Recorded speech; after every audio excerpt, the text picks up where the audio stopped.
বাংলা গোয়েন্দা সাহিত্যের ইতিহাস শুরু হয় যেখান থেকে, সেই নামটা আজ প্রায় ভুলেই গেছি আমরা। দীনেন্দ্র কুমার রায়। 1859 সালে নদিয়া জেলার এক গ্রামে জন্ম। কলকাতার প্রেসিডেন্সি কলেজ থেকে পড়াশোনা, পরে অমৃতবাজার পত্রিকার সাংবাদিক। কিন্তু তার আসল পরিচয় বাংলা রহস্য উপন্যাসের একজন পথিকৃৎ। ফেলুদা, ব্যোমকেশ, কিরিটিদের অনেক আগেই ছিলেন ব্লেক, আর ব্লেকের জন্মদাতা ছিলেন দীনেন্দ্র কুমার রায়, যার কলমে বাংলা সাহিত্যের রহস্য হয়ে উঠেছিল জীবন্ত। তিনি প্রথম বাংলায় লিখলেন একজন বিদেশি গোয়েন্দাকে নিয়ে উপন্যাস রবার্ট ব্লেক। বাংলা সাহিত্যে সাহসী পদক্ষেপ, বিদেশি চরিত্র, অথচ বাঙালি পাঠকের মানসিকতায় মিশে থাকা গল্প। রচনা করেছেন প্রায় 200টিরও বেশি উপন্যাস, ভ্রমণ কাহিনী, রম্য রচনা। দীনেন্দ্র কুমার রায় ছিলেন এক বহুমুখী প্রতিভা। রোল সাউন্ড গপ্পর ইউটিউব চ্যানেলে আজ আপনারা শুনবেন দীনেন্দ্র কুমার রায় রচিত উৎপীড়িতের প্রতিহিংসা।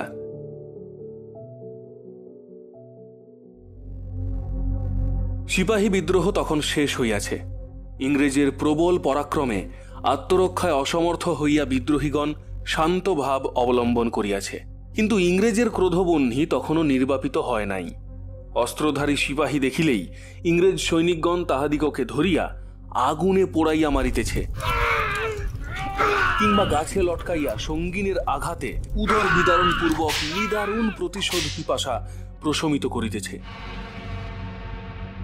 সিপাহী বিদ্রোহের বিভীষিকা তখনও দূর হয় নাই। একদিন এক একটা নতুন হুজুগ উঠিয়া রণশ্রান্ত ইংরেজ সৈনিকগণের হৃৎকম্প উপস্থিত করিতে লাগিল। এই সকল হুজুগ হয়তো সর্বৈব মিথ্যা, কিন্তু একদিনের হুজুকে আর কাহারও সন্দেহ রহিল না। একদিন সকালে জনরব উঠিল, ছত্রভঙ্গ সিপাহীরা আবার জোট বাঁধিতেছে, টুপিওয়ালার গোঁফে আগুন লাগাইয়া দিবে। বেরেলি বিদ্রোহী সিপাহীদিগের প্রধান আড্ডা হইয়াছে।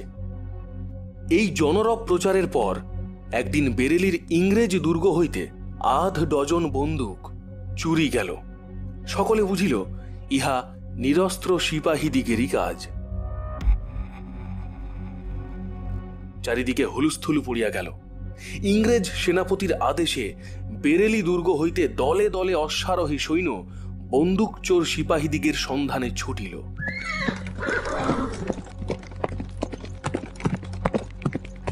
কিন্তু চোর ধরা পড়িল না।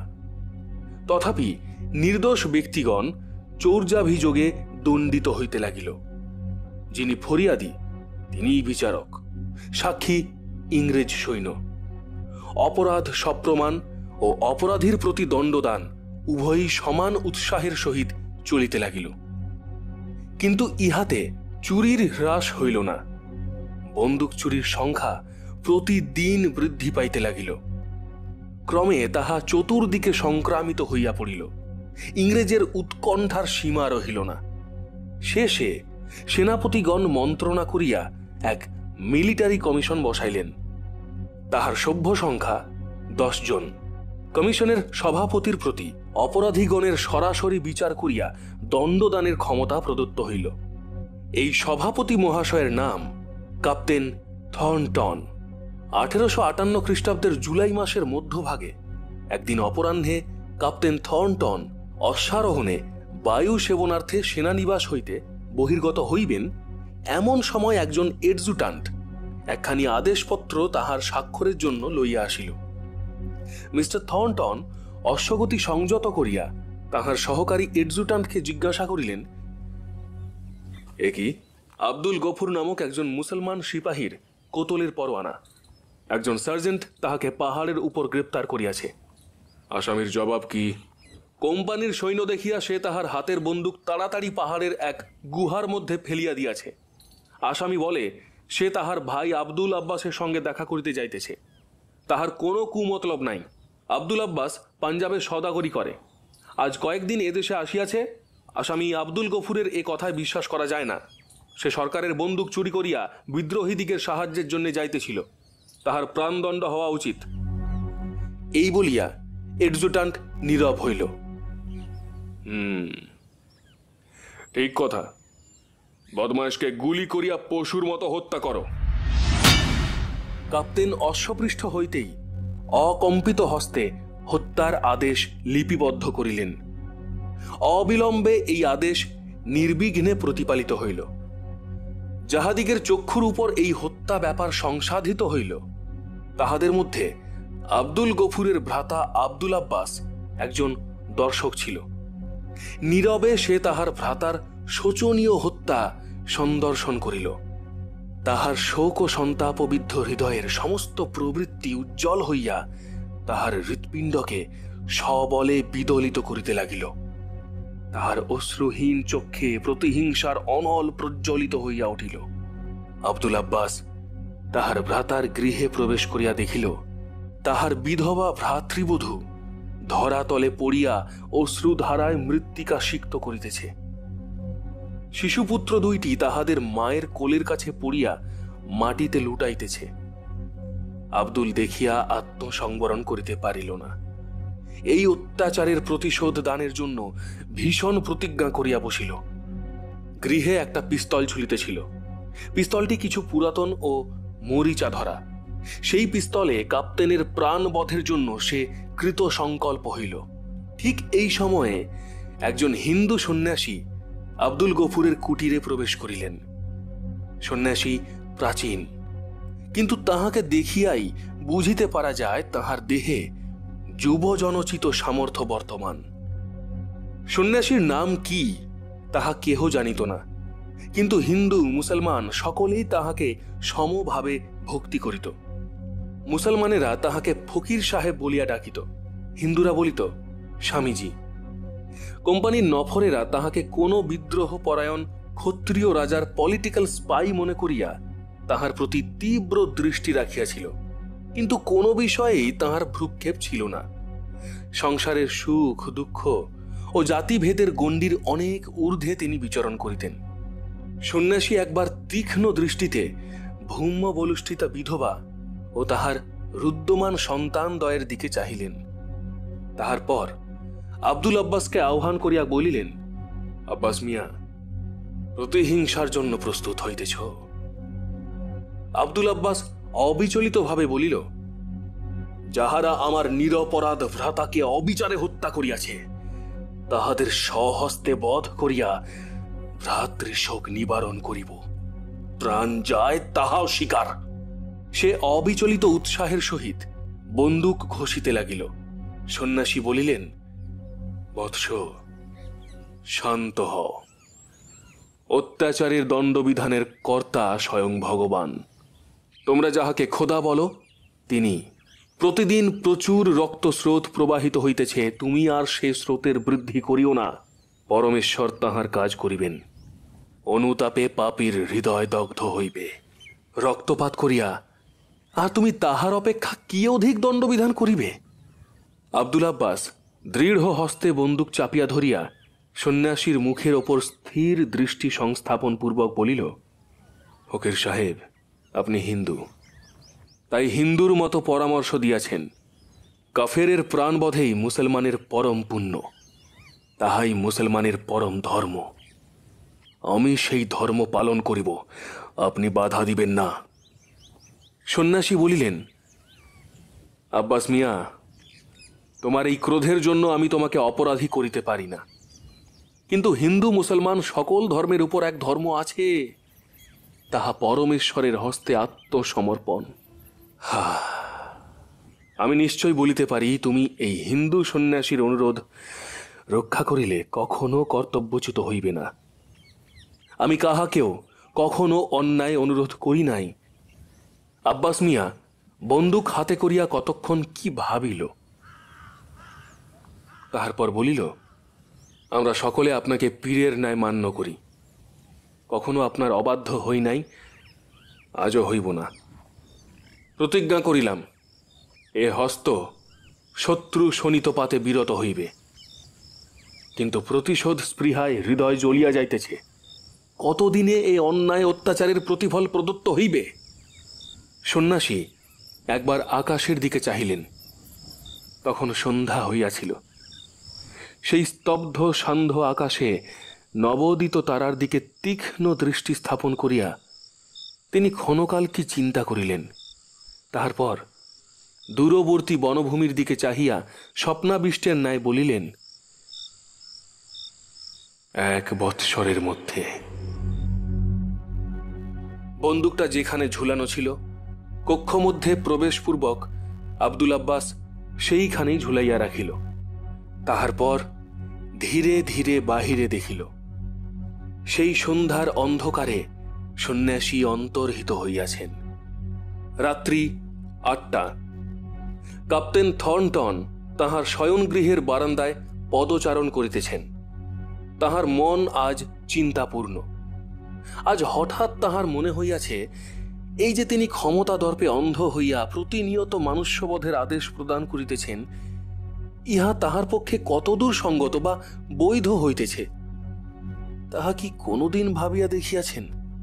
কতকগুলি অসহায় দুর্বল মনুষ্যকে ধরিয়া তিনি তাহাদিগের বধের আদেশ দান করিতেছেন, কিন্তু তাহাদের কতটুকু অপরাধ আছে, তাহারা সত্যই অপরাধী কিনা তাহার কি কোনদিন প্রমাণ গ্রহণ করিয়াছেন?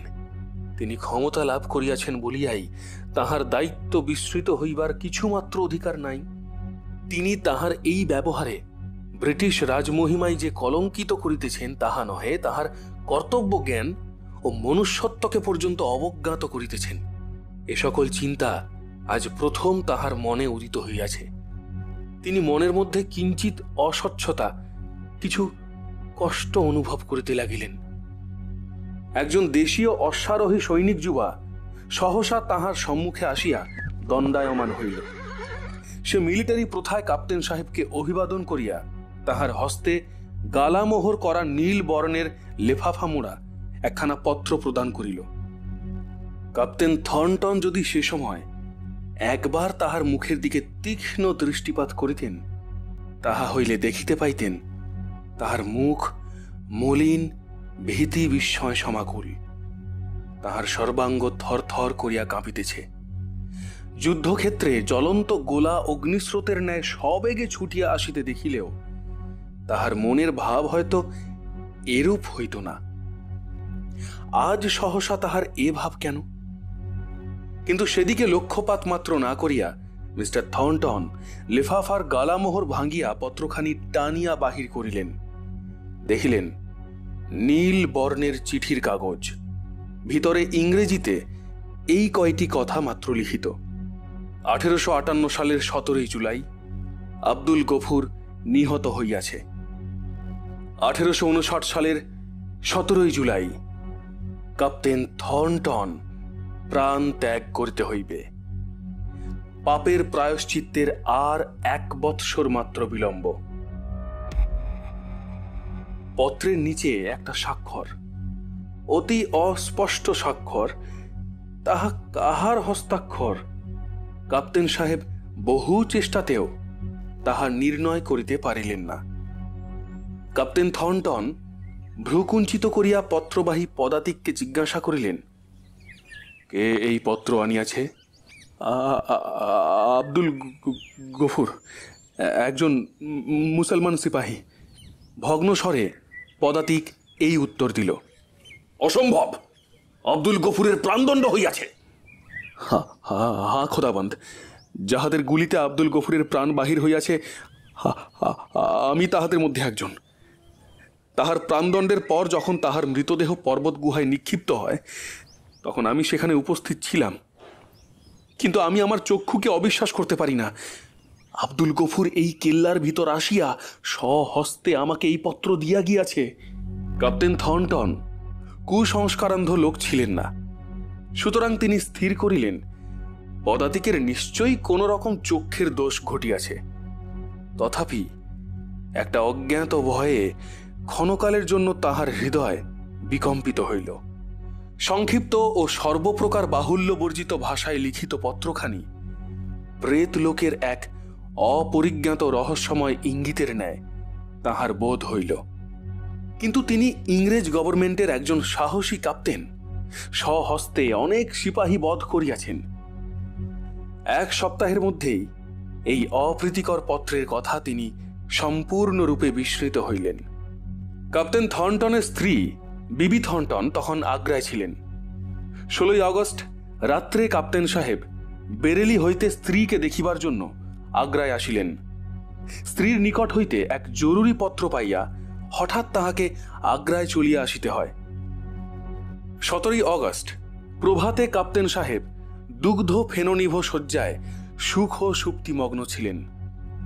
পূর্বদিনের পথশ্রমে তাহার শয্যাত্যাগে কিছু বিলম্ব হইল। বেলা প্রায় 8টার সময় তিনি শয্যা ত্যাগ করিয়া মশারির বাহিরে আসিতেই বিবি থর্নটন তাহার হস্তে একখানি পত্র দিলেন। পত্রখানি সেই পূর্বের পত্রের মতোই নীল লিফাফায় আঁটা। পত্রখানি দেখিয়াই সহসা কাপ্তেনের মুখ পাংশু বর্ণ ধারণ করিল। কম্পিত হস্তে মেম সাহেবের নিকট হইতে পত্র লইয়া রুদ্ধ নিঃশ্বাসে তিনি তাহা খুলিয়া ফেলিলেন। দেখিলেন পত্রের ভাষা ও নাম স্বাক্ষর অবিকল পূর্বের ন্যায়। প্রভেদের মধ্যে এই পত্রে লেখা আছে পাপের প্রায়শ্চিত্তের আর 11 মাস মাত্র বিলম্ব। কাপ্তেন কিয়ৎকাল চিন্তা করিয়া তাহার পত্নীকে জিজ্ঞাসা করিলেন, তুমি এ পত্র কোথায় পাইলে? ওই 7টার সময় বাংলোর বারান্দায় বেড়াইতেছিলাম। একটা দীর্ঘদেহ মুসলমান সিপাহী পত্রখানা আমার হাতে দিয়া কোনো কথা না বলিয়া চলিয়া গেল। কে এই সিপাহী? সাহেব শয়নের বস্ত্র পরিবর্তন না করিয়াই কক্ষমধ্যে অধীরভাবে পদচারণ করিতে লাগিলেন। বিবি থর্নটন সহসা স্বামীর এই প্রকার বিচলিত ভাব লক্ষ্য করিয়া স্তম্ভিত হইলেন। উদ্বেগের সহিত জিজ্ঞাসা করিলেন, কাহার পত্র? কি সংবাদ? ও কিছু নয় বলিয়া কাপ্তেন পত্রখানি শতখণ্ডে ছিন্ন করিয়া বাতায়ন পথে কক্ষের বাহিরে নিক্ষেপ করিলেন। এক খণ্ড উড়িয়া তাহার মুখের উপর আসিয়া পড়িল। সাহেব সেই কাগজ টুকরা হাতে করিয়া পুনর্বার বাহিরে ফেলিতে যাইবেন, হঠাৎ তাহার উপর দৃষ্টি পড়িল। লেখা আছে 11 মাস। কাপ্তেন সাহেবের হৃদয় চিন্তা ভারে প্রপীড়িত হইতে লাগিল। আজ তাহার মনে হইল নিশ্চয়ই কোনো অতি প্রাকৃত ঘটনার সহিত এই পত্রের সংস্রব আছে। তিনি বেরেলি হইতে পূর্বরাত্রে হঠাৎ আগ্রায় আসিয়া পৌঁছিয়াছেন। তাহার বেরেলি ত্যাগের কথা তাহার 2-1টি বিশ্বস্ত বন্ধু ও ঊর্ধ্বতন কর্মচারী ভিন্ন অন্যের বিদিত ছিল না। তথাপি কে কিরূপে তাহার আগ্রা আগমনের সংবাদ পাইয়া এই পত্র পাঠাইল? ইহা কি কেবল মিথ্যা ভয় প্রদর্শন মাত্র? কোন ক্রমে তাহার দুশ্চিন্তা দূর হইল না। এক চিন্তার পর আর এক চিন্তা আসিয়া তাহার হৃদয় অধিকার করিতে লাগিল। তাহার ক্ষুধা নিদ্রা দূর হইয়া গেল। হুইস্কির সাহায্যে তিনি এই চিন্তা, এই অজ্ঞাত ভয় নিবারণের চেষ্টা করিলেন, কিন্তু না, সকল চেষ্টা বৃথা হইল। ঘোর অস্বচ্ছন্দ চিত্তে তাহার দিন কাটিতে লাগিল। এই ঘটনার পর কোন রাজকার্য উপলক্ষে তাহাকে দিল্লি যাইতে হইল। 17 সেপ্টেম্বর রাত্রি 9 ঘটিকার সময় দিল্লির ইংরেজ সেনাপতির গৃহে এক প্রকাণ্ড ডিনারের আয়োজন হইয়াছে। কাপ্তেন, কর্নেল, লেফটেন্যান্ট, মেজর প্রভৃতি উত্তর পশ্চিম প্রদেশের ছোট বড় সকল মিলিটারি জিনিয়াস টেবিল পরিবেষ্টন করিয়া বসিয়াছেন। মিলিটারি কুললক্ষীগণ দেশের টেলর শপ অন্ধকার করিয়া সুপক্ষ্ণ প্রজাপতিবৃন্দের ন্যায় জোরধ্রী বর্গের পার্শ্বে উপবেশন পূর্বক none but the brave deserves the fair সুকবি ড্রাইডেনের এই স্মরণীয় উক্তির সারবত্তা প্রমাণ করিতেছেন। ব্রোচ, ব্রেসলেট, নেকলেসের ঔজ্জ্বল্যে প্রদীপ্ত, আলোকে পুলকে উদ্ভাসিত সুন্দরীগণের রূপজ্যোতি সৌরকর প্রতিফলিত নির্ঝর ধারার ন্যায় বিচ্ছুরিত হইতেছে। কাপ্তেন থর্নটন একটি সুন্দরী যুবতীর স্বাস্থ্যপানের আকাঙ্ক্ষায় গ্লাসটি তুলিয়াছেন। এমন সময় একজন আর্দালি টেবিলের সন্নিকটবর্তী হইয়া তাহার হস্তে একখানি পত্র প্রদান করিল। পত্রখানি নীল লিফাফার ভিতর গালামোহর করা। পত্রখানি দেখিয়াই সাহেবের হাত হইতে গেলাস পড়িয়া গেল, তাহার মুখ শুকাইয়া গেল, সর্বশরীর বাতাহত পত্রের ন্যায় কাঁপিতে লাগিল। সহসা তিনি ভয়ানক অসুস্থ বোধ করিতেছেন বলিয়া ডিনার টেবিল পরিত্যাগপূর্বক অন্য কক্ষে প্রবেশ করিলেন। প্রথমে পত্র খুলিতে সাহস হইল না। অনেক চেষ্টার পর পত্র খুলিয়া দেখিলেন সেই এক কথা, নূতনের মধ্যে তাহার পরমায়ুর আরও 1 মাস হ্রাস হইয়াছে, তাহাই লেখা আছে। পরদিন কাপ্তেন সাহেব দিল্লি ত্যাগ করিলেন। তিনি যেখানেই থাকুন পরপর কয়েক মাস ঠিক একই ঘটনার পুনরাবৃত্তি হইতে লাগিল। কয়েক মাস পরে একদিন কাপ্তেন সাহেব দেরাদুনের সন্নিকটবর্তী কোনো পার্বত্য অরণ্যে শিকার করিতে গিয়াছিলেন। দিবাবসানকালে আগ্রায় প্রত্যাবর্তন করিবার সময় তিনি অত্যন্ত শ্রান্তিবশত একটি ক্ষুদ্রকায়া গিরিতরঙ্গিনীর তীরে সংকীর্ণ পার্বত্য পথের উপর বিশ্রামার্থ উপবেশন করিলেন। দেখিতে দেখিতে কোথা হইতে একটি মনুষ্য মূর্তি নিঃশব্দ পদ সঞ্চারে তাহার সম্মুখে আসিয়া দাঁড়াইল এবং অদূরবর্তী গিরিগুহা প্রান্তে অঙ্গুলি নির্দেশ করিল। সন্ধ্যার অন্ধকার তখনও ঘনীভূত হয় নাই।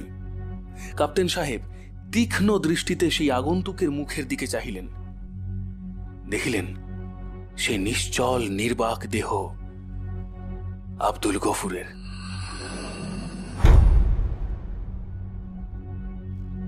সেই সায়ংকালে নির্জন গিরি নদী তটে অপরিসর পথের উপর 6 মাস পূর্বে নিহত ব্যক্তির মৃতদেহ সজীব দণ্ডায়মান দেখিয়া কাপ্তেন থর্নটন নিজের চক্ষুকে বিশ্বাস করতে পারিলেন না। ভয়ে তাহার সর্বাঙ্গ কণ্টকিত হইয়া উঠিল, তাহার মস্তক ঘুরিতে লাগিল। কিন্তু তিনি বীর পুরুষ, কা পুরুষের ন্যায় কিং কর্তব্য বিমূঢ় হইলেন না। মুহূর্ত মধ্যে তাহার কক্ষস্থিত চর্মনির্মিত কোষ হইতে একটি রিভলভার আকর্ষণপূর্বক আগন্তুকের মস্তক লক্ষ্য করিয়া গুলি ছুড়িলেন। কিন্তু আগন্তুক নিশ্চল। গুলি খাইয়া অক্ষত দেহ সে হা হা করিয়া হাসিয়া যেদিকে পূর্বে অঙ্গুলি নির্দেশ করিতেছিল সেই দিকেই দ্বিতীয়বার তাহার অকম্পিত হস্ত প্রসারিত করিল।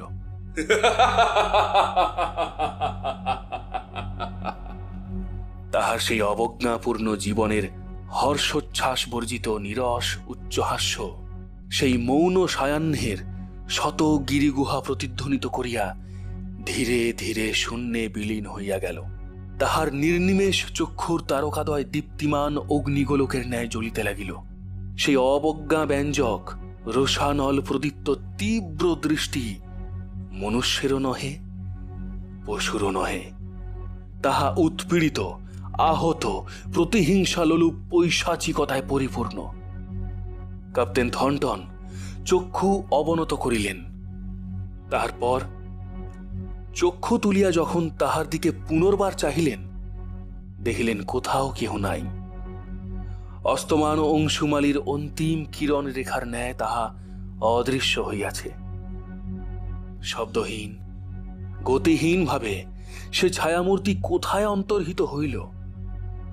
ছায়া না কায়া? কিছুই তিনি স্থির করিতে পারিলেন না। সেই মূর্তি যে স্থান নির্দেশ করিয়াছিল, কাপ্তেন অবসাদ শিথিল পদক্ষেপে অত্যন্ত মন্থর গমনে সেই স্থানে উপস্থিত হইলেন। গুহা প্রান্তে চাহিয়া দেখিলেন নীল লেফাফায় মোড়া একখানা পত্র, পূর্বপত্রের ন্যায় গালাগোহর করা, সেখানে পড়িয়া আছে। লোফার উপরে তাহারই শিরোনামা।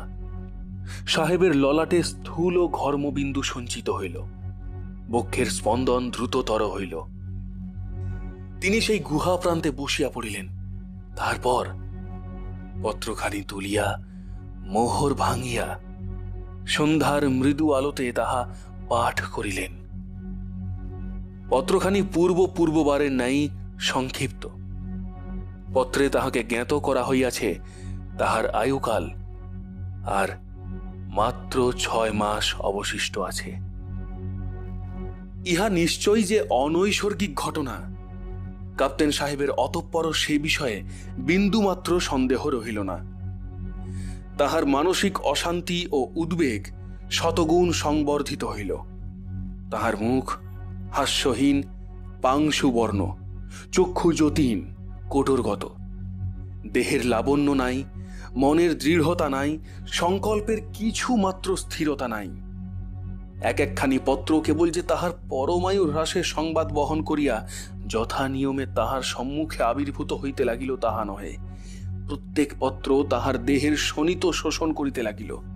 ক্রমে তিনি অত্যন্ত দুর্বল হইয়া পড়িলেন। কি দিবসে, কি নিশীথে, কি আলোকে, কি অন্ধকারে, কি জাগরণে, কি নিদ্রায়, বিধাতার অসংখ্য কঠোর বিধানের ন্যায় অনির্দেশ্য হস্তলিখিত সেই সংক্ষিপ্ত পত্র সর্বক্ষণ তিনি তাহার হৃদয়পটে মুদ্রিত দেখিতেন। বেরেলি ক্যান্টনমেন্টের বাইরে একদিন ক্যাপ্টেন থর্নটন অশ্বারোহণে প্রাতে ভ্রমণ করিতেছিলেন। অন্যমনস্কভাবে অশ্বচালন করিয়া অবশেষে অনেক দূরে একটি সেতুর উপরে আসিয়া উপস্থিত হইলেন। একটি অনতি দীর্ঘ খালের উপর এই সেতু প্রসারিত, সংকীর্ণ সেতু। ক্যাপ্টেন সাহেব সেতুর অপর প্রান্তে উপস্থিত হইলেন। সম্মুখেই দেখিলেন একটি বৃদ্ধের নাম রামহিত তেওয়ারি। মিস্টার থর্নটন রামহিতকে চিনিতেন। তাহার পুত্র পরীক্ষিতকে বিদ্রোহী সন্দেহে সাহেব তোপের মুখে উড়াইয়া দিয়াছেন। তাহার আদেশে তাহার অধীনস্থ সিপাহীরা তাহার সর্বস্ব লুণ্ঠন করিয়াছে। অবশেষে তাহার একমাত্র অবলম্বন ক্ষুদ্র কুটিরে অগ্নিসংযোগ করিয়া তাহা ভস্মস্তূপে পরিণত করিয়াছে। পৃথিবীতে রামহিত তেওয়ারির আপনার বলিতে আর কেহ নাই, কিছু নাই। সেই শিরাবহুল জীর্ণ বাহুদয় প্রসারিত করিয়া সেই জীবিত কঙ্কাল মিস্টার থর্নটনের গতিরোধ করিয়া দাঁড়াইল। পরে সাহেবের দিকে চাহিয়া গম্ভীর স্বরে বলিল, ক্যাপ্টেন সাহেব, চিনিতে পারো কি? আমি তোমার অপেক্ষায় দাঁড়াইয়া আছি। সাহেব বলিলেন, আমার অপেক্ষায়? আমার কাছে বিদ্রোহী পিতার কি দরকার থাকিতে পারে? ভিক্ষুক, পথ ছাড়িয়া দে, নতুবা বুকের উপর আমার অশ্বের খুর বিদ্ধ হইবে। আমি সে ভয়ে ভীত নহি। ভগবান নিরাশ্রয়ের আশ্রয়, উৎপীড়কের দমন কর্তা। তোমার দমনের জন্য তাহার ন্যায় দণ্ড উত্তোলিত রহিয়াছে। সাহেব, সাবধান। ক্যাপ্টেনের দেহের সমস্ত রক্ত তাহার মুখে আসিয়া জমা হইল। তিনি বলিলেন, নিমকহারাম, আমার অপমানে সাহসী হইতেছিস? সাহেব বন্দুক তুলিয়া রামহিতের মস্তক লক্ষ্য করিলেন। বৃদ্ধ অচঞ্চল। বস্ত্রাঞ্চল হইতে একখানি পত্র উন্মোচন করিয়া দক্ষিণ হস্ত সাহেবের দিকে প্রসারিত করিল। বলিল, সাহেব, তুমি দিন দুনিয়ার মালিক হইয়া দাঁড়াইয়াছ। তোমার অপমান করি আমার এমন কি সাধ্য? খাপা হইও না। তোমার নামে একখানি পত্র আছে, ল। সেই নীল লিফাফা, গালামোহর করা পত্র। সাহেবের হস্ত হইতে বন্দুক খসিয়া পড়িল। বৃদ্ধ রামহিত সেই দিকে দৃষ্টিপাত মাত্র না করিয়া পত্রখানি ক্যাপ্টেনের মুখের উপর নিক্ষেপ করিয়া ধীরে ধীরে সে স্থান ত্যাগ করিল। মিস্টার থর্নটন মন্ত্রৌষধিরুদ্ধ ভুজঙ্গের ন্যায় ক্ষণকাল নিশ্চল ভাবে সেখানে অবস্থান করিলেন। তাহার চক্ষুর উপর চরাচর ঘুরিতে লাগিল। প্রভাতের উজ্জ্বল দিবালোক নিবিয়া গেল। দেহ অবসন্ন হইয়া আসিল। কিন্তু অনেক কষ্টে আত্মসংবরণ করিয়া অশ্ব হইতে অবতরণ পূর্বক পত্রখানি খুলিয়া পড়িলেন। সেই ভীষণ দৈববাণী। স্পষ্টাকারে লিখিত আছে, তাহার পরমায়ু আর 1 মাস। মেডিকেল লিভ লইয়া সাহেব পরদিন বিলাত যাত্রা করিলেন। এতদিনে তাহার প্রতীতি হইয়াছে 1 মাস পরেই তাহাকে দেহ বিসর্জন করিতে হইবে। দেশ ত্যাগ করিয়া যদি কোনো ক্রমে অব্যাহতি লাভ করা যায়। মিস্টার ম্যাকফারসন বম্বের একজন উচ্চ পদস্থ রাজকর্মচারী। তিনি ক্যাপ্টেন থর্নটনের ভগিনীকে বিবাহ করিয়াছিলেন। ক্যাপ্টেন সাহেব জীর্ণ দেহ, উদ্বেগ তাড়িত হৃদয় লইয়া বম্বে নগরে ভগিনীর গৃহে উপস্থিত হইলেন। স্নেহময়ী ভগিনী দীর্ঘকাল পরে ভ্রাতার দেহ ও মনের অবস্থা দেখিয়া অশ্রু সংবরণ করিতে পারিলেন না। বলিলেন, এই অবস্থায় তুমি কোনো ক্রমেই জাহাজে উঠিতে পাইবে না। আমার এখানে থাকিয়া কিছু সুস্থ হও, পরে দেশে যাইও। কাপ্তেন ভগিনীর অনুরোধ ব্যর্থ করিতে পারিলেন না। বলিলেন, এই রৌদ্রদগ্ধ অভিশপ্ত ভারতবক্ষে আমার সমাধি রচনা না করিয়া তুমি ছাড়িবে না, আর 1 মাসের মধ্যেই আমার জীবনের অবসান হইবে। এ বিশ্বাস তোমার কেন হইল? তোমার মস্তিষ্ক খারাপ হইয়াছে দেখিতেছি। তুমি সংসারের সকল চিন্তা ছাড়িয়া দাও। চিন্তা আমি ছাড়িয়াছি, কিন্তু সে রাক্ষসী আমাকে ত্যাগ করিবে না। প্রতিদিন প্রতি মুহূর্তে সে আমার বক্ষে বসিয়া আমার হৃদয় শোণিত শোষণ করিতেছে। আমি আর সহ্য করিতে পারি না। কাপ্তেনের মস্তক সোফার উপরে লুণ্ঠিত হইতে লাগিল।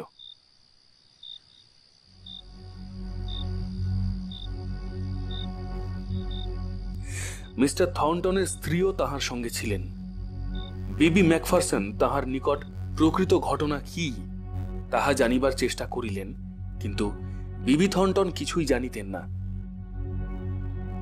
ভ্রাতার সুখ শান্তি বিধানের জন্য বিবি ম্যাকফারসন প্রাণপণ যত্ন করিতে লাগিলেন।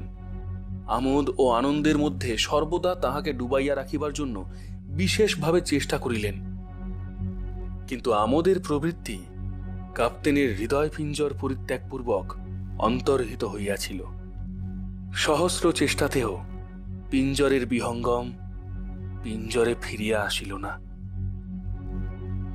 ভগিনীর আগ্রহে কাপ্তেন থর্নটন কোনো খ্যাতনামা বিলাতি থিয়েটারে একদিন সায়ংকালে অভিনয় দেখিতে গমন করিলেন।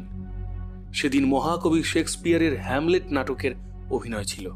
অভিনয় দেখিতে দেখিতে বক্সের উপর হইতে কাপ্তেন সাহেব আর্তনাদ করিয়া উঠিলেন। আত্মীয় বন্ধুগণ নিকটেই ছিলেন। তাহারা যুগপৎ উঠিয়া ব্যস্তভাবে তাহাকে ঘিরিয়া দাঁড়াইলেন। দেখিলেন কাপ্তেন মূর্ছিত। বহু চেষ্টায় তাহার মূর্ছনা ভঙ্গ হইল। সাহেব বলিলেন, তোমরা হ্যামলেটের পিতার প্রেতাত্মা দেখিয়াছ? আমি দেখিয়াছি সে প্রেতাত্মা হ্যামলেটের পিতা নহে, আব্দুল গফুরের প্রেতাত্মা।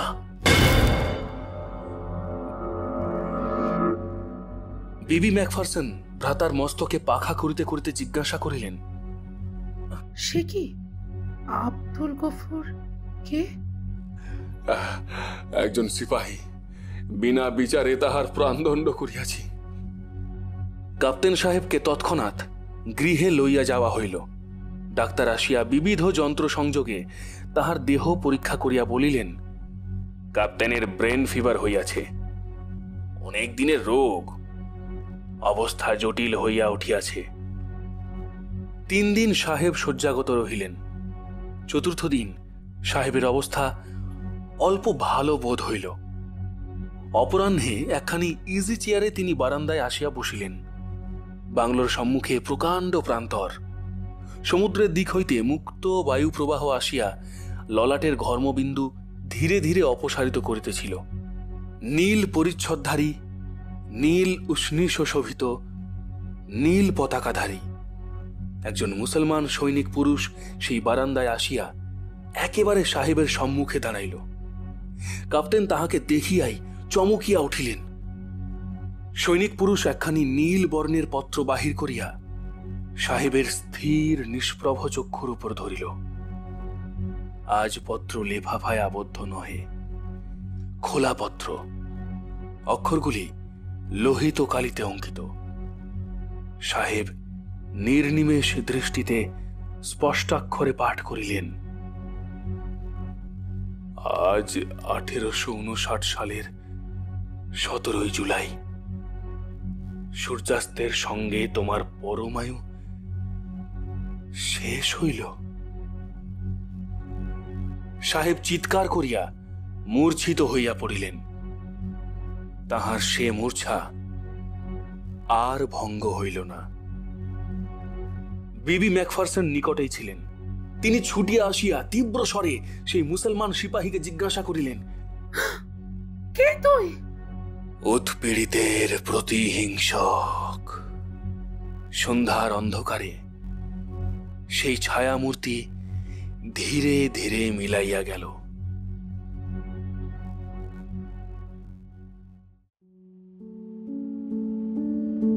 শেষ হলো আমাদের আজকের নিবেদন। ফিরে আসছি আবার পরবর্তী নিবেদনে। ততদিন শুনতে ভুলবেন না রোল সাউন্ড গপ্প।